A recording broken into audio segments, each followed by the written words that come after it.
Hi, sailors. Welcome to another edition of Start Sailing Now. We have Kim Valeria here with us today, and we are super excited to welcome you and hear about your sailing adventures. Great. Thank you so much for having me. Absolutely. So, you got into sailing as an adult, and I know you and your family enjoy cruising around the Chesapeake Bay. Tell us a few of your favorite destinations. I would have to say we tend to like going south. Well, at least I do. I really kind of like the smaller towns, the little less crowded, sort of where we can get away. I know it's kind of silly because I know we can get to many of these places by car within an hour, hour and a half, but there's just something about taking the time to arrive and being on the water and seeing it from that perspective. So I would say I tend to like Tillman Island, Oxford, St. Michael's. Love the Wye River. So those are some of our favorite places to visit. Those are great spots. Now, do you like to anchor out, or do you, go to a slip in a marina, plug in for air conditioning? How do you guys handle that? Well, we have our boat is relatively small, so it's only a 27-foot boat. We do not have refrigeration, and our holding tank is only 10 gallons, and our freshwater tank is 20 gallons. So we are somewhat limited. I love anchoring out. Once we get a bigger boat, we'll probably anchor out much longer and for extended periods. But right now, what we usually do is we take a 10-day cruise every summer and just kind of go exploring. But we do need to sort of balance the anchoring versus the marinas just so that we can keep up with our ice, which is almost a daily trip to get ice, and then emptying the tanks and making sure we have enough fresh water on board. So you own your own boat. What have been some of the things that have surprised you about owning a boat? Oh boy, definitely the expense of paying somebody else to do the work on the boat. So this is one of my goals in the next couple years. We have a 2-year plan to get a bigger boat, but on this more modest boat, I want to learn the systems a little bit better.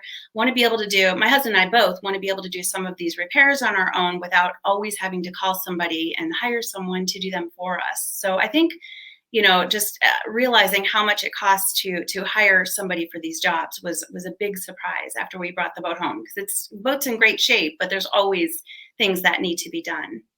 Well, I think that that might be really helpful to someone that's thinking about buying a boat, is just understanding this is lifelong learner stuff. This is the thing that I hear over and over again. The community helps one another. The more experienced, the more seasoned sailors are helpful with newer sailors. And I think you've had some experience with that with your club. You told me that being part of the Hunter Sailing Association has helped. There are people in my club that have so much more knowledge and a different way of thinking than I do.